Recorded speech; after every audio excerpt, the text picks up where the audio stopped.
Radio Publique Africaine.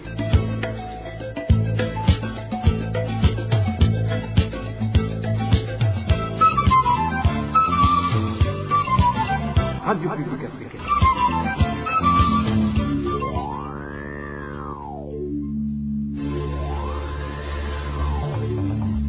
C'est le moment de suivre le journal parlé en français.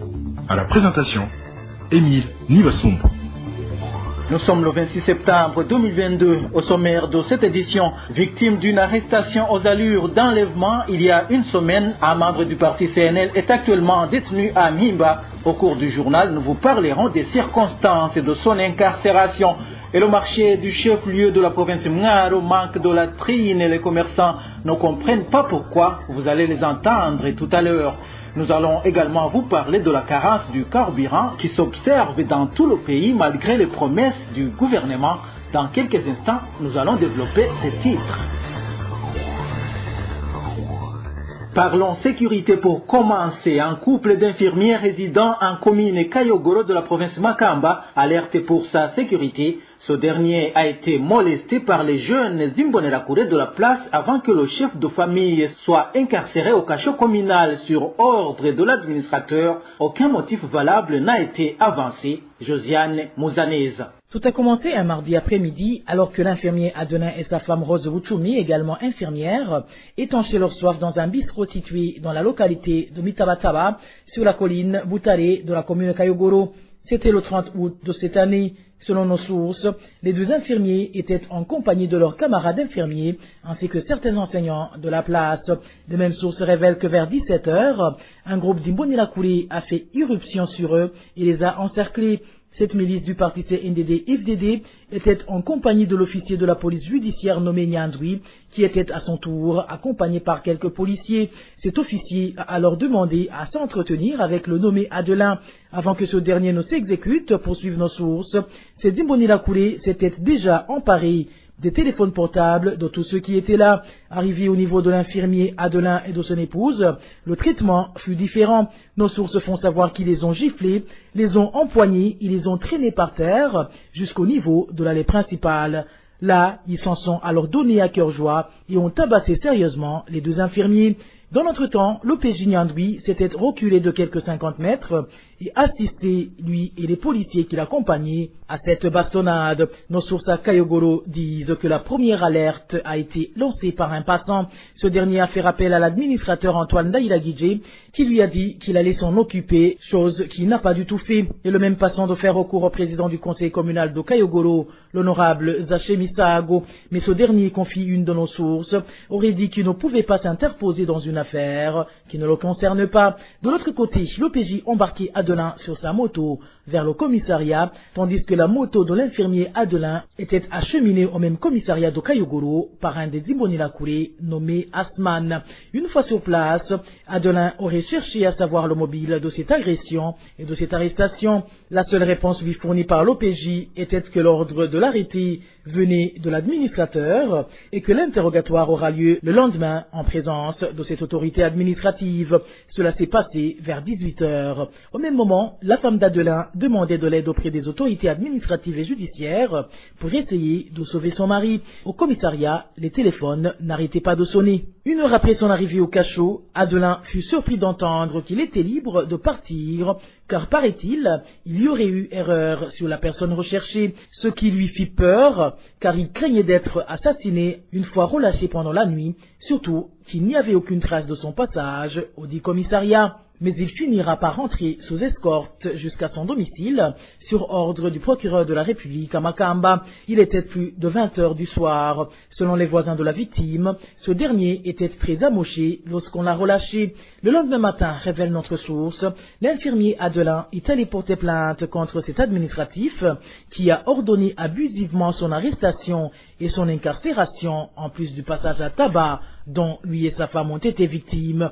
Mais près d'un mois après les faits, ni l'administrateur Antoine Daïlagidje, ni les Imbonilakuli qui ont malmené ce couple. Personne n'a jamais été inquiété par la justice, d'où les deux infirmiers craignent d'être assassinés à tout moment et demandent que leur sécurité soit assurée. Pour rappel, l'infirmier Adelin a été muté et son épouse exclue de ses fonctions sans traitement pendant une période de 3 mois suite aux accusations portées à leur encontre par le même administratif, des accusations qui pourtant se sont avérées non fondées. Qui est alors cet administratif au-dessus de la loi et qui va jusqu'à se moquer du président de la République, n'hésitant même pas à l'induire en erreur avec des documents truqués? Son portrait, c'est dans nos éditions ultérieures. Je vous le disais dans le titre, un membre du parti CNL de la colline Moussagara en commune Muramvya, nous sommes dans la province Muramvya, est détenu à la prison centrale d'Omhimba depuis une semaine. Ses proches craignent pour sa sécurité, d'autant plus qu'il a été victime d'une arrestation aux allures d'enlèvement la nuit du 18 septembre dernier. Les témoins pointent du doigt 3 policiers et un ancien député du CNDD-FDD. Le point avec Onésime de Chimagizé. Ce membre du parti CNL de la colline Moussagara en commune et province de Muramvya s'appelle Honoré et vit de l'extraction du sable dans la rivière Nyabukongoro. Il a été arrêté à son domicile la nuit du 18 septembre courant, vers 20h par 3 policiers à bord d'un véhicule de type Probox conduit par Remedji Badiramonyoye, ancien député du CNDD-FDD, élu dans la circonscription de Muramvya, membre du conseil communal et fait aussi partie des 15 notables collinaires récemment élus dans cette fonction. Ils étaient guidés par un ami à Honoré, dont on ignore le nom, résident de la colline Mirinzi de la commune Muramvya. Ce dernier avait le rôle d'appeler son ami Honoré pour qu'il puisse sortir de la maison sans aucune inquiétude. Selon nos sources sur la colline Moussagara, Honoré est sorti de sa maison juste après avoir entendu son ami l'appeler. Et il a été ainsi ligoté les bras et les jambes et puis embarqué dans ce véhicule de type Probox dont la plaque était masquée. Les habitants de la localité, après avoir vu qu'Honoré venait d'être enlevé et embarqué dans un véhicule effrayant, ils ont alerté tout le monde. Le véhicule en question a été arrêté au niveau du centre de Bugarama et ils ont passé la nuit au cachot de cette zone. Pour les proches de la victime, le leur serait retrouvé mort n'eût été l'alerte de la population de cette localité. Nous sommes convaincus qu'ils avaient l'objectif de le tuer. Personne ne peut comprendre pourquoi ils ont pris la direction de Bugarama, car s'il avait l'intention de l'arrêter pour qu'il soit entendu, il l'aurait mis au cachot du commissariat situé à moins de 2 km de son domicile. Il a été sauvé par la population qui a alerté, sinon il serait retrouvé mort. Le lendemain, après avoir été entendu par le procureur de la République à Muramvya, la victime d'enlèvement a été transférée à la prison centrale de Mimba, tandis que les ravisseurs ont été tous relâchés. Ce qui frise de plus les habitants de la colline Moussagara. Nous avons été surpris de constater qu'il a laissé libre les ravisseurs et emprisonné la victime. Personne ne peut expliquer une telle attitude. Est-ce que le procureur a trouvé que le coupable est Honoré pour que l'ancien député Remedji Badiramonyoye, le ravisseur, soit relâché? Ce militant du parti CNR est accusé d'avoir l'intention de rejoindre les groupes armés. Cependant, ses proches demandent qu'il soit relâché, d'autant plus qu'ont-ils précisé l'infraction dont il est reproché est sans fondement. À Mimba, comme dans toutes les autres prisons du pays, il s'observe un manque de nourriture. Le désengorgement des prisons du Burundi est l'une des solutions favorables selon l'ACAT Burundi. L'action des chrétiens pour l'abolition de la torture recommande aussi l'application stricte du règlement d'ordre intérieur des prisons et le respect des réglementations en matière de marché public. Marie-Ange Irakozé nous en dit plus. L'action des chrétiens pour l'abolition de la torture ACAT Burundi commence par rappeler que l'alimentation des personnes en situation de détention est un droit reconnu par l'article 31 de la loi numéro 1/24 du 14 décembre 2017 portant révision du régime pénitentiaire. Dans une enquête effectuée par ACAT pour les mois de juillet et août, il a été découvert que dans toutes les prisons du Burundi, il s'est observé une carence récurrente des denrées alimentaires, du moment que la ration quotidienne d'un détenu est de 350 grammes de farine, 350 grammes de haricots, 50 grammes d'huile de palme et 6 grammes de sel. Il y a des mois que l'huile de palme ne figure plus sur la liste des denrées. L'enquête de la CAT montre que 5 sur 9 prisons du Burundi ont passé entre 2 et 12 jours sans haricots. Pire encore, 8 prisons sur 9 ont passé entre 7 et 39 jours sans farine, et ce, dans une période de 2 mois. La CAT Burundi indique en effet que ces carences sont dues principalement à des problèmes d'octroi des marchés publics caractérisés par les pots de vin. Cette dernière ajoute que le défaut de paiement des fournisseurs les pousse à s'abstenir dans l'approvisionnement. Selon toujours ACAT Burundi, un détournement des stocks alimentaires par les représentants des détenus en complicité avec les responsables des prisons pour vendre les denrées alimentaires à l'extérieur. Cela a donc une incidence sur la vie des prisonniers, surtout ceux qui n'ont pas de moyens de s'approvisionner eux-mêmes, ce qui a déjà même causé la mort d'un prisonnier. ACAT Burundi clore en demandant au gouvernement d'affronter et trouver une solution durable à ce problème. Selon ACAT, le désengorgement des prisons est l'une des solutions favorables et ne reste qu'un effectif raisonnable qu'on peut garantir le minimum de besoins essentiels requis. L'application stricte d'ordre intérieur des prisons et le respect de la règlement en matière de marché public, selon ACAT, limiterait aussi ces carences répétitives.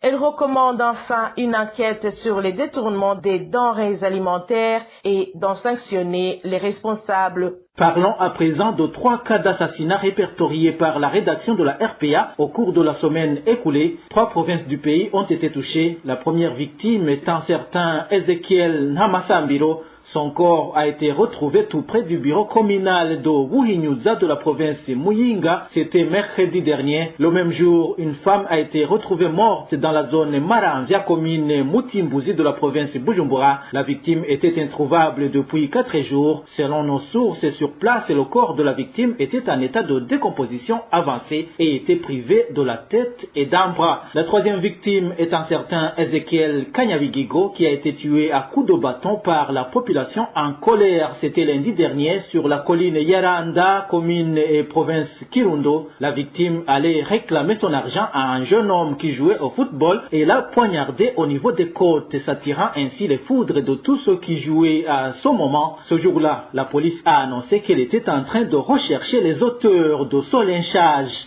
Dans un instant, nous nous rendons à Mwaro.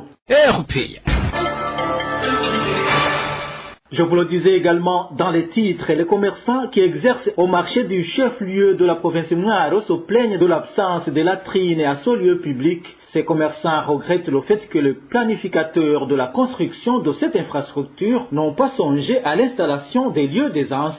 Les détails avec Elvis Nyomongere. Les commerçants qui œuvrent au marché du chef-lieu de province Mwaro indiquent que ce marché moderne date presque de 10 ans sans être doté des d'aisance, une situation qui fait que certains se soulagent de n'importe où. Les commerçants qui y exercent craignent d'être contaminés des maladies diverses liées à l'insalubrité, indique ce citoyen. Ce marché moderne a été construit avec des toilettes, mais ces toilettes ne fonctionnent pas parce qu'elles sont dépourvues des objets nécessaires. Les gens se servent des alentours du marché pour le grand besoin ou petit besoin vraiment. Ainsi, alors, nous craignons d'être contaminés des maladies liées aux mains sales.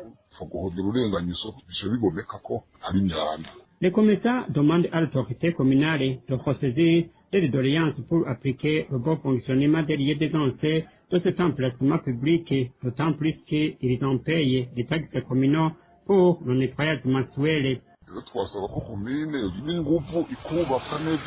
Nous demandons à l'autorité communale de prendre au sérieux nos demandes pour installer de l'eau et réparer les fosses septiques en rapport avec les latrines. Ces toilettes ont été fonctionnelles un peu de temps et nous nous demandons s'ils craignent la facture d'eau alors que nous payons chaque mois 3 000 francs précédemment au jour d'animation du marché. La rédaction de la RPA a contacté les responsables de l'hygiène de la province Mwaro et ils nous ont dit que les lieux d'aisance sont là préconisés mais qu'ils sont toutefois insuffisants. Il y a des grognes également chez les habitants de la commune Muhuta de la province Rumongue qui n'ont pas bénéficié des moustiquaires imprégnés d'insecticides lors de la récente campagne de distribution dans le pays. Ils indiquent que des Imbonerakure auxquels on avait confié cette distribution ont usé de favoritisme. Plus de détails avec Dani Claire et la Troumfa. Ces habitants de la commune Muhuta qui n'ont pas bénéficié de moustiquaires font savoir que l'activité de les distribuer a été troublée par des Imbonerakure et les membres du parti CNDD-FDD qui attribuaient le surplus de moustiquaires à ceux qui n'étaient pas censés de les avoir. Notre source indiquait, dans les temps, il n'y avait pas de grognes lorsque la distribution était faite par des agents communautaires. La distribution des moustiquaires était conditionnée par l'effectif des membres de la famille dans le ménage. Pour chaque famille, on comptait 12 personnes. Puis, on estimait au moins 6 lits et cette famille devrait avoir 6 moustiquaires. La famille de 9 ou 10 personnes bénéficiait de 5 moustiquaires. Mais ce qui est étonnant, certains de ces ménages bénéficiaient plus de 12 moustiquaires. Nous avons demandé à celui qui a gagné le marché pour cette distribution et qui le faisait même dans le tas. Mais il n'a rien à dire à ce propos. Lui aussi a été étonné. On lui a seulement exigé de travailler avec les membres du parti CNDD-FDD et les Imbonerakure. Notre source ajoute qu'actuellement, l'on a amorcé l'opération de retrait de ces moustiquaires dans les ménages qui en ont reçu beaucoup.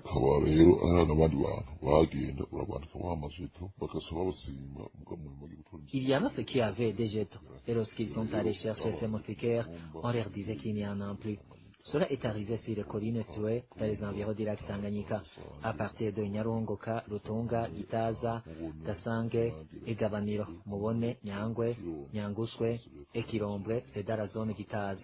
Pour le moment, ils sont en train de revisiter les ménages pour le retrait de ces moustiquaires chez ceux qui en ont reçu beaucoup. Mais là aussi, le favoritisme se fait sentir parce qu'ils n'entrent pas dans les ménages des Imbonerakure ou ceux des Bagumyabanga.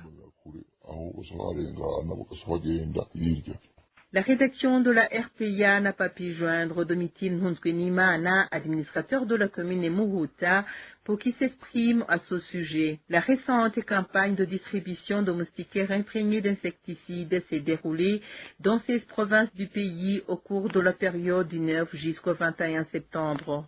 Je vous le disais également dans les titres, la pénurie du carburant reste toujours un casse-tête pour la population à travers tout le pays. La population à laquelle la RPA a tendu le micro dit ne pas comprendre la persistance de ce problème au moment où la Régie des eaux ne cesse d'annoncer l'importation et la distribution du carburant aux différentes stations-service. Suivez quelques Burundais qui se sont exprimés au micro de la RPA. On nous annonce souvent que le carburant a été importé et qu'il y a des stations qui ont reçu des dizaines de milliers de litres de carburant. Mais ce qui est étonnant est qu'on ne reçoit pas le dit carburant. Par exemple, hier j'étais sur une file d'attente à une station-service et je cherchais de l'essence. Après quelques minutes, on nous a signalé que le carburant est fini. Je suis rentré pour les douilles. C'est triste, cela se manifeste beaucoup, surtout en ville.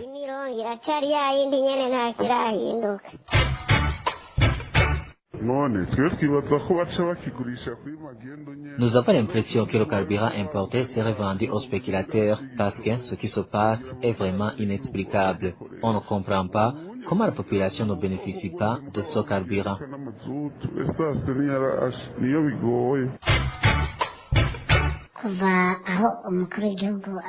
Depuis que le président de la République est annoncé qu'il prend en main le problème en rapport avec la crise du carburant, nous avions eu l'espoir qu'il allait en faire remettre le trait sur les rails. C'est vrai, il y a une petite quantité de carburant disponible sur terrain, mais le problème persiste. Pour le moment, pas de carburant, surtout de type essence. Ce qui est fort étonnant, ce sont des communiqués de la Régie des eaux faisant état de la distribution du carburant à différentes stations-service, mais on ne sait pas où il disparaît.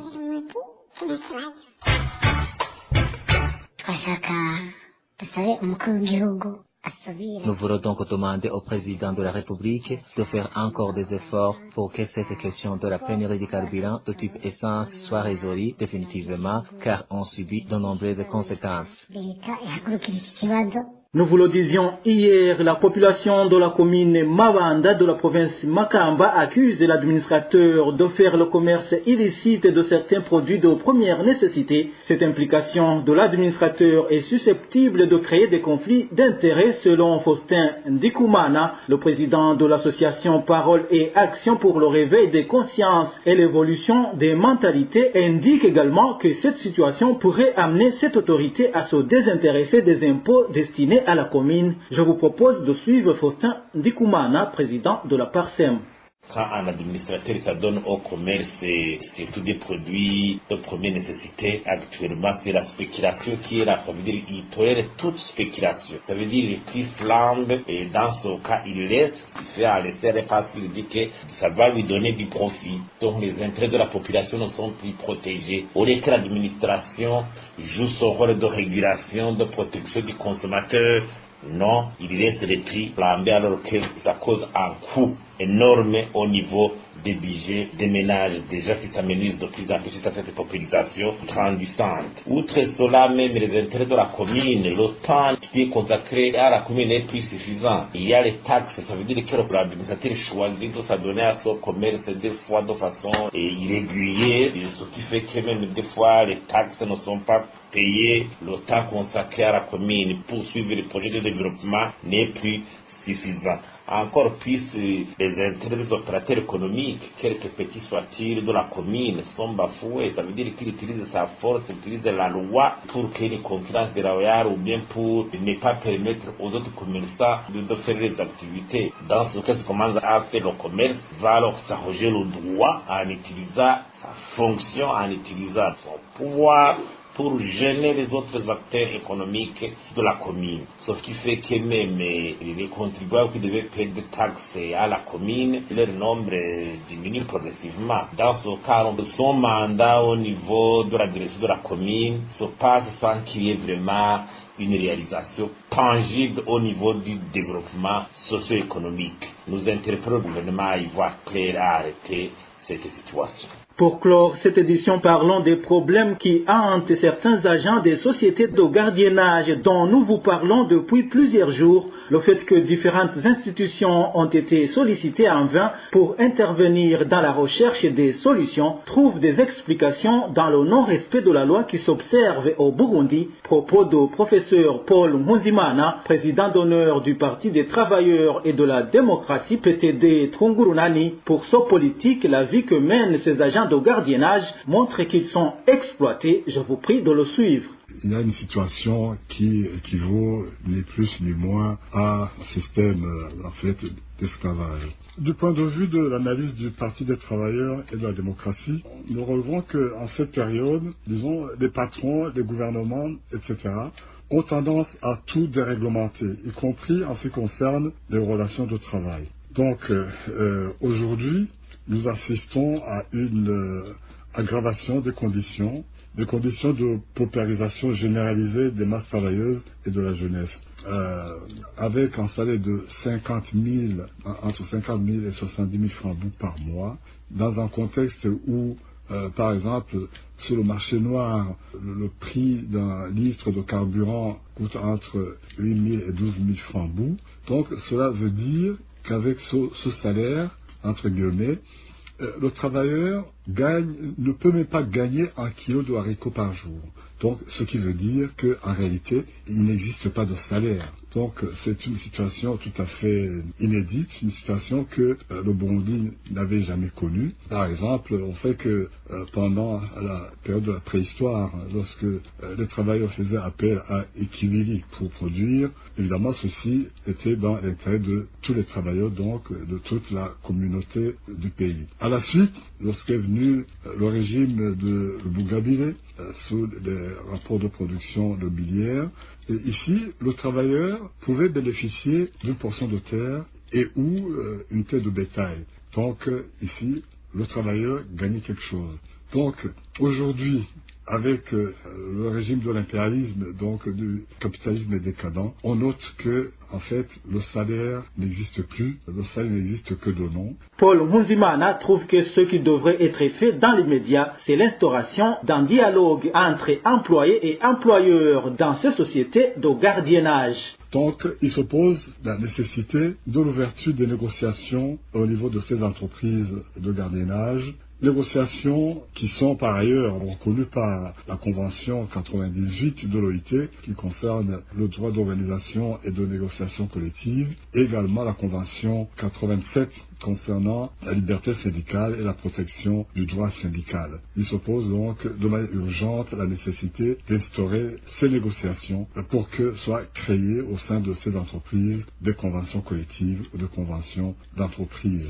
Donc, évidemment, ceci est une tâche extrêmement urgente et qui fait partie intégrante, disons, du combat pour les libertés démocratiques, les libertés d'opinion, liberté de manifestation, liberté d'organisation, liberté de presse, donc les libertés syndicales se trouvent intégrées dans ce cadre-là.